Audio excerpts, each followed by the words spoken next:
Bom dia para você que está do lado de cá, bom dia para você que está do lado de lá. Hoje eu trouxe um assunto bem interessante para a gente conversar. Você sabe quando a gente está prestes a concluir algo, a gente tem a impressão de que vai realizar, enfim vai realizar algo, parece que as coisas ficam um pouquinho mais difíceis?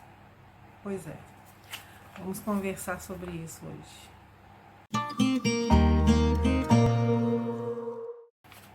Olá, seja bem-vindo ao canal Jardim da Alma, eu sou a Fabiana e para a gente falar sobre esse assunto, eu quero te contar uma história que está no segundo livro de Reis, no capítulo 2.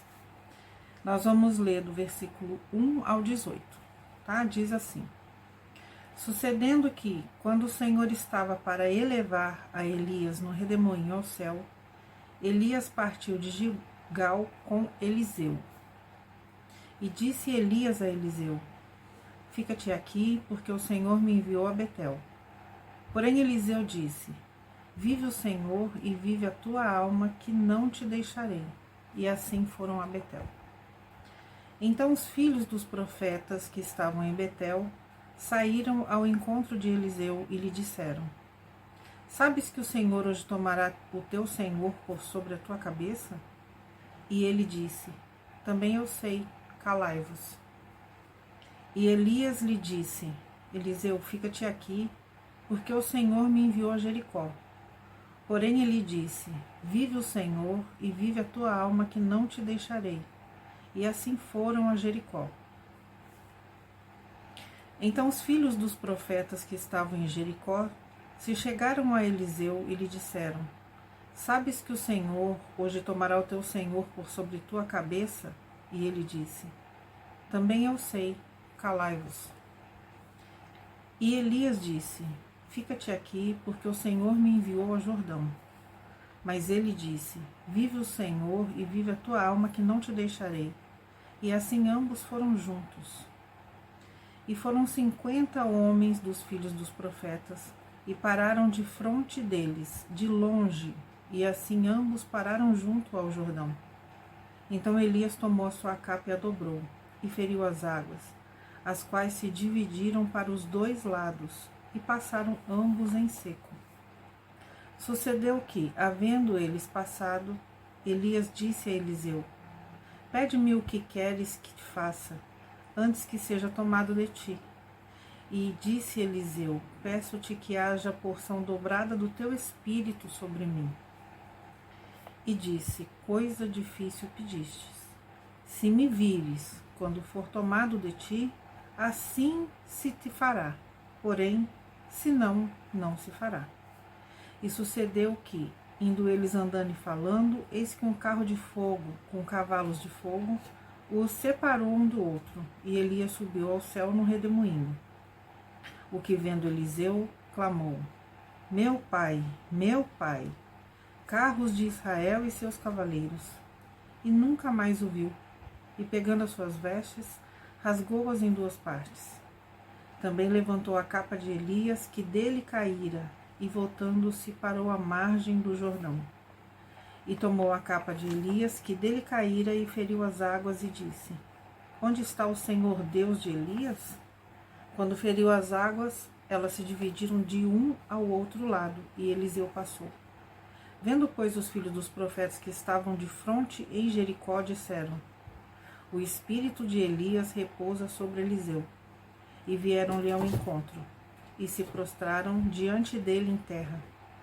E disseram-lhe: Eis que agora, entre os teus servos, há 50 homens valentes. Ora, deixai-os ir para buscar o teu senhor. Pode ser que o elevasse o espírito do Senhor e o lançasse em algum dos montes ou em algum dos vales. Porém ele disse: Não os envieis. Mas eles insistiram com ele, até que, constrangido, disse-lhes: Enviai. E enviaram 50 homens, que o buscaram por 3 dias, porém não o acharam. Então voltaram para ele, pois ficaram em Jericó, e disse-lhes: Eu não vos disse que não fosseis? Pois é, gente, é uma É uma história um tanto quanto conhecida, mas hoje eu fiz algumas anotações que eu achei importante, né? E eu gostaria de passar isso, né, para vocês também. Esse capítulo 2, né, que a gente leu, é o último capítulo, né, que fala sobre Elias. Mas o foco hoje não vai ser Elias, o foco hoje vai ser Eliseu, tá? Então essa história aí que a gente leu, né, aconteceu por volta de 850 a.C., né? Elias, todo mundo sabe, né, como a gente leu, um grande profeta, e apesar dele ter vivido no Reino do Norte, né, lembra que, né, o povo hebreu tinha se dividido, né, em duas partes, o Reino do Sul e o Reino do Norte. Então, o Elias, assim como o profeta Jeremias, né, ele nasceu, foi no Reino do Sul, ele era descendente da tribo de Benjamim, aquela tribo da onde saía a maioria dos profetas e dos sacerdotes, não é? Então, esses profetas e esses sacerdotes, geralmente eles eram separados, né, escolhidos, digamos assim, né, para serem preparados e ensinados, tanto no ofício de profeta ou de sacerdote, desde muito criancinha. Né? Tem um caso que é bem conhecido, inclusive, que é o caso do profeta Samuel, em que a mãe dele, né, a Ana, né, quando engravidou, prometeu que, né, o filho seria consagrado ao Senhor. E assim que o menino desmamou, ela já entregou o Samuel para o sacerdote Eli, prepará-lo para ser profeta. Gente, ao contrário do que se pensa, naquela época, ser profeta não é assim, acordei num belo dia, serei profeta. Não é assim, não. Eles tinham que ser preparados, existia uma escola de profetas, não é? Existia a escola de sacerdotes, não é assim bagunçado o negócio, não. Inclusive, aqui no versículo 3, 5 e 7, que fala sobre essa expressão, os filhos dos profetas que estavam em Betel, os filhos dos profetas que estavam em Jericó, essa expressão filhos dos profetas não significa filho biológico, tá? Não é papai e mamãe. Filhos de profeta significa aprendiz de profeta, eram alunos da escola de profetas que estavam em Betel, alunos da escola de profetas que estavam em Jericó. Inclusive Elias, ele era líder em uma das escolas de profeta. E nesse capítulo 2 aqui, não é, a história conta a forma como Elias estava testando a capacidade de Eliseu de ficar no lugar dele, porque esse aqui é o último capítulo que fala da vida de Elias. Né? Então, Elias sabia que ele, né, o tempo dele estava acabando, Eliseu também sabia, porque era uma profecia. Né? Esses aprendizes também sabiam, não é? Tanto que eles falam isso no versículo 3, no versículo 5, não é? E nesse capítulo aqui, né, os pontos que nós vamos falar, os pontos importantes que eu separei, exatamente sobre a última lição que Elias passa para Eliseu, né, o último ensinamento prático, né, e os testes que foram em que Eliseu teve que se submeter. Então, o que é aqui o número 1? Do versículo 2 até o versículo 6, o que a gente percebe? Que Elias estava testando a dedicação e a determinação, né, de Eliseu. Porque, gente, olha só, eles estavam em Gilgal, aí foram para Betel, né? Aí o Elias falou assim, fica aí, fica de boa aí, descansa. Ele falou, não, senhor, não vou te largar, não vou te deixar, não. Só que, gente, eu fui procurar no Google, né, no Google Maps, hoje, a distância hoje, né? Agora, pensa naquela época que era a pé, mas se fosse hoje, de Gilgal até Betel dá 83 quilômetros, o povo andava a pé. Baixo do sol, calor, frio, enfim. Quando chegou em Betel, na escola de profetas de Betel, ele falou: você fica aí na escola aí que eu vou lá para Jericó, vou lá para outra escola de Jericó. Ele falou: não fico não, vou junto. Gente, de Betel até Jericó é mais 88 quilômetros, é uma pernada. Pensa. Quando chegou em Jericó, ele falou assim: agora você fica aí na escola de Jericó que eu vou lá pro Jordão. O Eliseu não era bobo. O Eliseu já tinha passado a maior parte da vida dele aprendendo com Elias. Então ele tinha experiência. Ele sabia que não era assim. E o Elias estava testando exatamente o quanto Eliseu já tinha aprendido. Ele falou: fico não, vou junto. Só que, gente, de Jericó até Jordão são 112 quilômetros. É muito longe. Para ir a pé, para ir de burrico, é muito longe. Concorda? E Eliseu passou no teste, porque Eliseu foi. Ele falou: não vou ficar não. Foi. Não é para qualquer um, né? Tem que ter gente, porque a responsabilidade que Eliseu iria assumir, porque ele ia ficar no lugar, ele seria profeta no lugar de Elias e seria líder da escola de profetas no lugar de Elias também. Então ele ia lidar com aluno, ele ia lidar com adolescente, ele ia lidar com gente adulta, ele ia lidar com autoridades, não é? Então, assim, não é para qualquer pessoa. Não é? É algo grande que esse Eliseu iria assumir. Então, ele estava sendo testado à altura. Não é? E aí, no versículo, o segundo ponto, né, no versículo 3 e 5, ele foi testado na maturidade emocional, domínio próprio, controle emocional. Por quê? Vocês perceberam que quando eles chegaram em Betel, aí tá lá os filhos dos profetas, né, que estavam em Betel, se encontram de Eliseu e disseram: sabe que o Senhor, você tá sabendo que Elias hoje vai embora? Ele falou: lógico que eu tô. Né? Lógico que eu tô. Então, tipo assim, é gente que não faz parte da tua jornada, não fazia parte da jornada dele, não sabia o que ele estava passando, né? Mas sabia que o Elias ia embora. Então, assim, é gente que não está envolvido na situação, mas está metendo o bedelho, está dando palpite, está às vezes de provocação, está falando coisas que não sabe. E a gente precisa também ter o quê? Controle emocional, maturidade emocional, né? Saber como responder a essas pessoas sem causar um tumulto, sem, né? Então, pois é. Lá no versículo 7 e 8, Elias deu a última lição prática para Eliseu. Não sei se vocês perceberam, né? Porque quando ele saiu de Jericó e foi para o Jordão, quando era que eles chegaram na margem do Rio Jordão, gente, é um rio, tem correnteza, né? Não é uma poça, não, é um rio, né? Aí diz assim: e foram 50 homens dos filhos dos profetas. Olha a quantidade de gente, né? 50 alunos, 50 aprendizes, 50 bisbilhoteiros, né? E pararam de frente dele de longe, e assim pararam junto ao Jordão. Ficaram só olhando, percebeu? Não se envolveram, foram stalkear, né? Ficam stalkeando, às vezes em redes sociais, né? Parar na margem assim de longe e ficar vendo o que vai acontecer agora, né? O que o Eliseu vai fazer, né? E diz assim que Elias tomou sua capa, dobrou e feriu as águas, quais se dividiram em dois lados e passaram ambos em seco. Gente, essa capa de Elias não era uma capa qualquer. Ele era uma figura de autoridade. Então existia a capa dos reis, né? Que era um tipo de capa. Existia a capa dos profetas. Existia a capa do sacerdote, existia a capa dos mendigos, dos pobres, né, dos aleijados, enfim.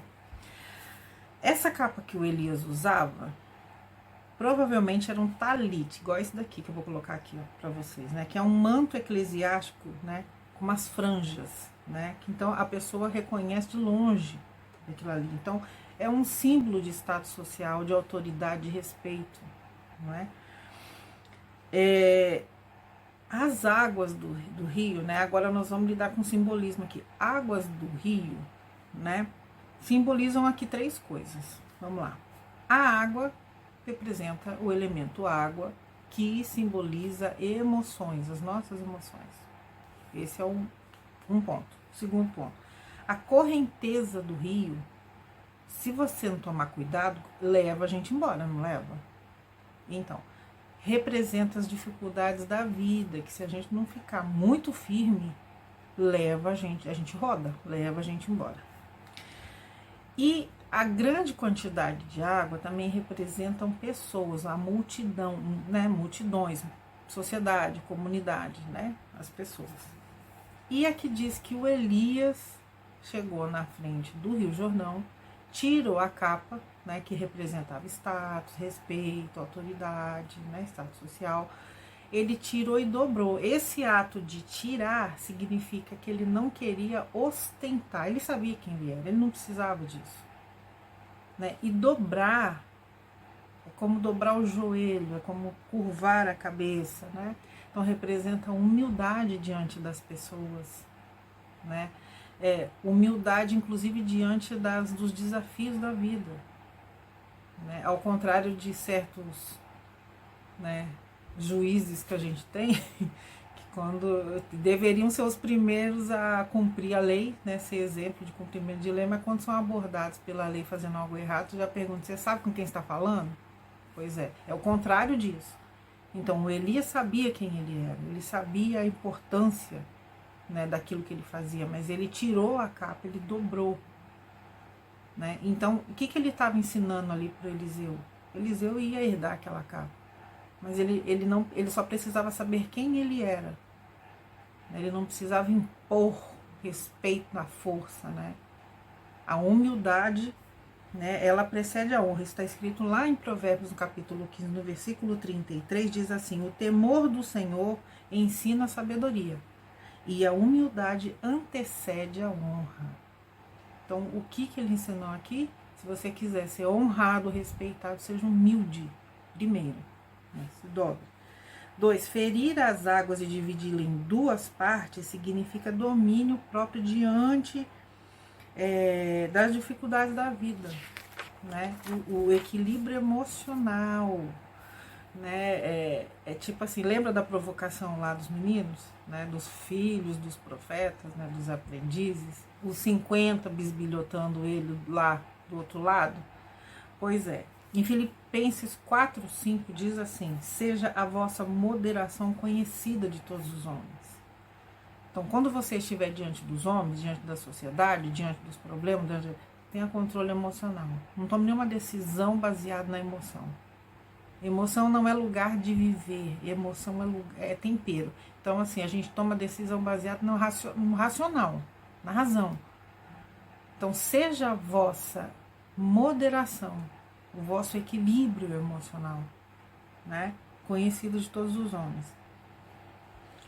Então, e Provérbios, no capítulo 4, versículo 27, diz assim, ó: não te desvies nem para a direita e nem para a esquerda.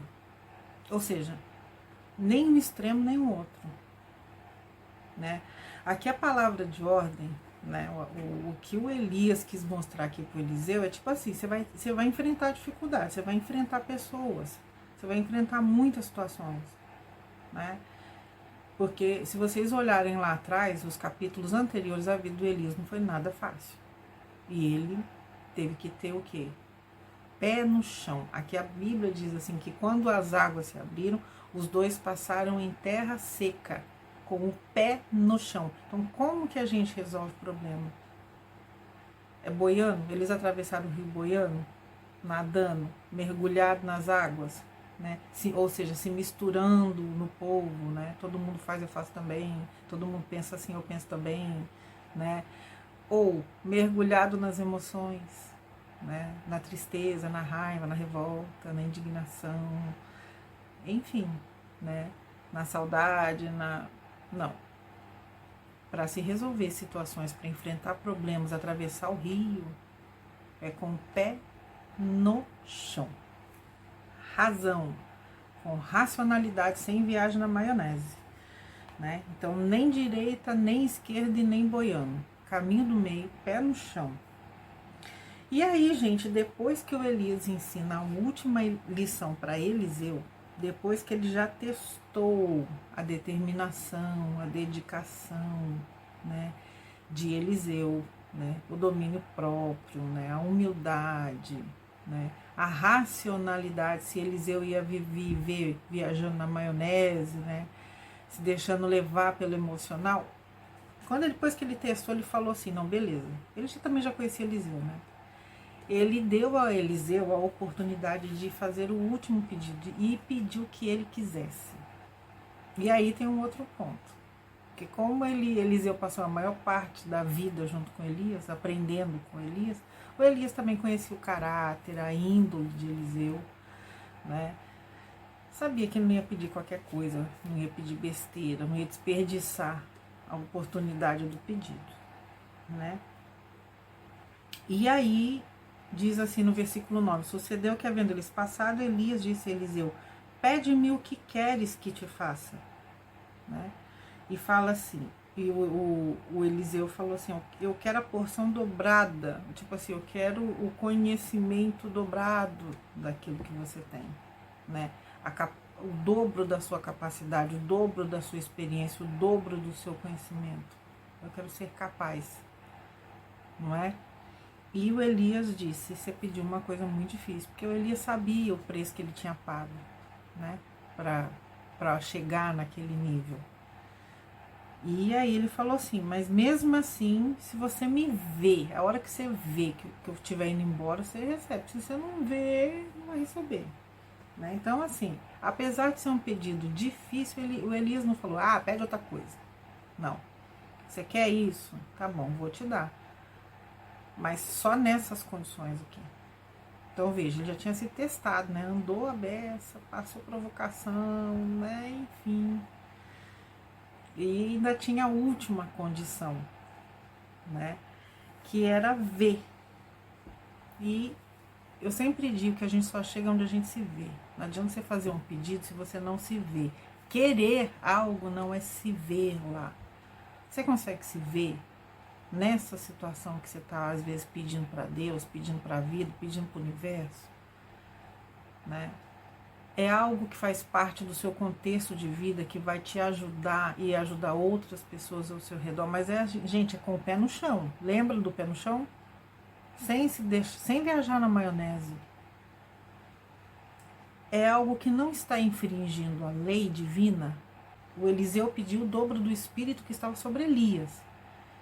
E o dobro desse espírito era o próprio Espírito de Deus. E lá em Gálatas 5 diz que o fruto do Espírito de Deus é amor, é paz, alegria, bondade, paciência, tolerância, domínio próprio, fidelidade.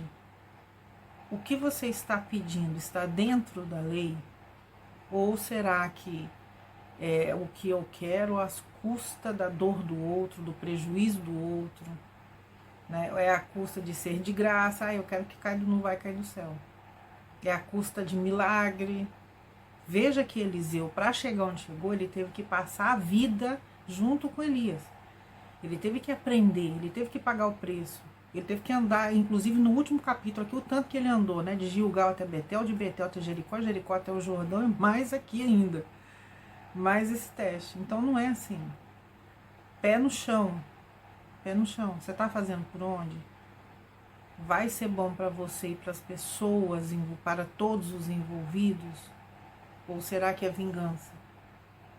Ou será que é ostentação? Lembra da última lição do Elias? Diante do rio, tirar a capa e dobrar.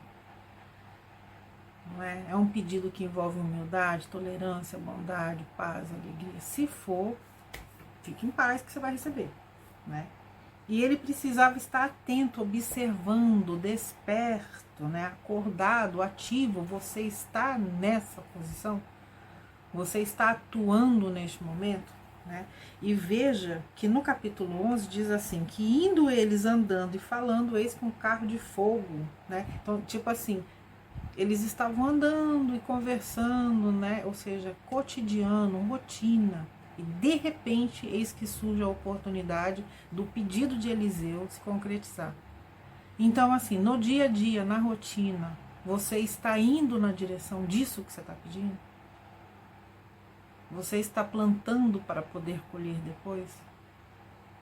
Você está plantando sementes que vão dar bons frutos, ou será que você vem plantando? Olha para trás, que rastro você está deixando para trás? Né? É um exemplo, né, bem gritante, mas é real. Tipo assim, eu quero um diploma de medicina, mas você estudou, prestou vestibular, está estudando, né? Está frequentando a faculdade, como é que você quer ser médico se você não está fazendo nada disso? A mesma coisa para outras situações, né? Então, assim, tá buscando, né? Tá correndo atrás. Outro ponto muitíssimo importante é que o Eliseu estava esperto, ele passou nos testes, ele aprendeu a última lição e ele conseguiu ver o momento que Elias foi levado embora. E como recompensa ele teve o pedido atendido, ganhou a capa de Elias, né? Que é aquela capa de status social, de reconhecimento, de respeito, de autoridade. E a vida dele, a partir dali, nunca mais foi a mesma. Nunca mais. Porque lembra dos 50 bisbilhoteiros que estava bisbilhotando? Que eu falei, não se envolvem na situação, não ajudam em nada, não agregam em nada, mas estava bisbilhotando. Foram lá correndo, viram, né? Falou, olha lá, Eliseu agora tem a capa de Elias. Agora ele é o novo líder da escola de profetas. Inclusive ia ser líder dos 50 também, né? Dos 50 ia ter que responder a Eliseu a partir daquele momento. E o Eliseu, né? Ele já saiu botando em prática, porque ele pegou a capa, o que ele fez? Ele tinha que voltar para Jericó. E para voltar para Jericó, ele tinha que atravessar o Rio Jordão. Então ele já pegou a capa, né? E já tirou, já dobrou e bateu na água. Ele fez exatamente como ele aprendeu com Elias. Ele já foi colocando em prática o que ele estava aprendendo de lição. A humildade, apesar dele ter a capa e ser algo poderosíssimo, de muito respeito, de muita autoridade, ele aprendeu a lição da humildade. Ele já tirou e já dobrou. E já tinha 50 bisbilhotando, né? Já tinha 50 ali, né? Mas ele já colocou em prática. Então, o aprendizado, enquanto a gente não aprende, a vida testa, né? Enquanto a gente não aprende, a gente não recebe. E quando a gente recebe, a gente já tem que continuar vivenciando, vivendo aquilo que a gente aprendeu. Então aqui diz que os 50 foram lá, né? Se prostraram em terra, em reverência, né, a Eliseu. E ele continua na humildade. Só que esses 50 aí, né? Tudo bem, foram reconheceram, agora ele é o novo líder, mas foi tentar duvidar, né? Duvidaram, né? Que Eliseu agora realmente era o novo líder, que ele tinha, né, mudado de vida, de status social, e tentaram fazer ele voltar no passado, que falou assim, acho que Elias não foi embora nada não, vai que Deus colocou ele ali em cima da montanha, em cima do monte, ou seja, querendo trazer o passado de volta.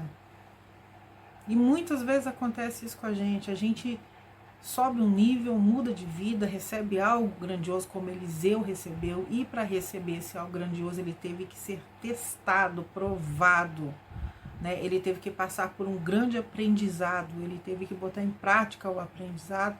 As pessoas viram a mudança dele, e ainda assim teve gente que estava stalkeando, né? Se fosse hoje seria Facebook, Instagram e etc., que vai lá tentar, né, duvidar, fazer a pessoa, né, duvidar dela mesma. Será que você mudou mesmo? Será que é isso mesmo? Tentar fazer a pessoa olhar para trás, buscar Elias de novo. Elias já foi embora, né? Então, é uma nova vida, né? Então, o que eu tenho aqui para a gente concluir aqui, né? Não dê ouvido às pessoas que tentam te desacreditar daquilo que é para você, que fala que você não é capaz, né? De fazer olhar para trás, e nem você mesmo olhe para trás, né? Não dê ouvidos nem à tua própria insegurança, de olhar para trás, porque daqui para frente nada mais será como antes. É um renascimento, foi um renascimento para Eliseu, né? Uma nova vida. E quanto maior o teste, gente, é porque o negócio que vem para nossa mão é grande. Uma pessoa que vai assumir uma responsabilidade, receber algo tão grande, não é de qualquer jeito, né? E eu quero encerrar, né, essa mensagem, deixar como reflexão para você pensar durante essa semana, né? Eu quero deixar aí o versículo 48 do capítulo 12 do Evangelho de Lucas, que diz assim: a quem muito foi dado, muito será exigido, e a quem muito foi confiado, muito mais será pedido. Então, assim, não desanima, se você está a gente sente lá no fundo que a gente está na reta final, né? Que a gente tá, e às vezes a gente sabe, às vezes se você está num curso, numa melhoria, num trabalho, num projeto, né? Às vezes num relacionamento já para casar, enfim, né? Numa gravidez, a criança para nascer, né? Seja lá o que for, ou você não vê nada físico, mas lá dentro você sente, eu estou na reta final, eu vou conseguir. Saiba que se está muito difícil, é porque é compatível, né, ao tamanho daquilo que está vindo para você. Não desanima, né? Não perca a fé, pelo contrário, né? Peça para Deus, para a sua espiritualidade, aquilo que você acredita, te ajudar a ter fé para acreditar e ir até o final como Eliseu. Quando você duvidar, leia de novo esse capítulo. Né? Com certeza a espiritualidade pode te mostrar até outras coisas que não foram faladas aqui. Né? Então o meu desejo para essa semana é que você se mantenha firme na fé. E lá em Hebreus 11, no versículo 1, diz assim, fé é certeza. Ponto final. Eu não preciso nem ler o restante do versículo. Fé é certeza, tem certeza de que vai se resolver, a resposta vem, a vaga vem, né? A criança nasce saudável, o projeto se conclui. Se você está fazendo a sua parte, sim.